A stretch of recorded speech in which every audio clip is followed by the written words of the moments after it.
I need to ask you this because some of the latest news is that President Trump, as we know, has had a conference call with governors. And some of that audio has come out and we're using it. And in it, he says to governors, he says, you're weak. He says, many of you should be, not showing this weakness. We're laughing stocks. You need to dominate. You need to dominate.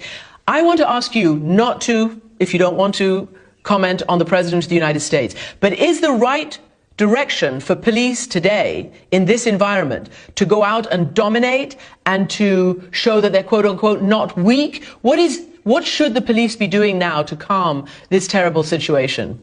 Let me just say this to the President of the United States on behalf of the police chiefs in this country. Please, if you don't have something constructive to say, keep your mouth shut, because you're putting men and women in their early 20s at risk. This is not about dominating. It's about winning hearts and minds. And let's be clear.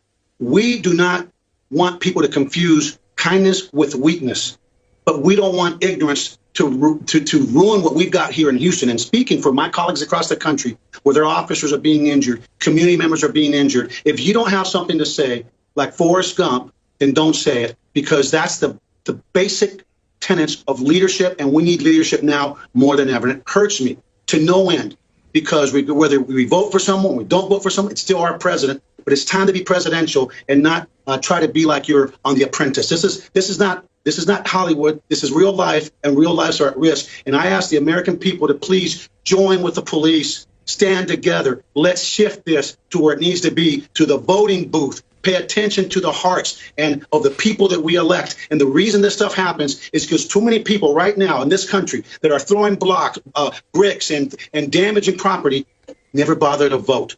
So you have a choice. Lift up your voice, be heard in the voting booth, and continue to march peacefully. So the focus remains on bad policing, criminal policing. And let's be real honest. This is not just about policing. It's about society and this disproportionality of the things going on in our country, from education to health to food to everything that we all as human beings hold near and dear. So please don't react to that. If we just hug one another, the only thing that will happen to overcome hate is love and engagement. Let's engage and let's do what we can control, which is our own actions, our own hearts, and exercise without fail our right to vote.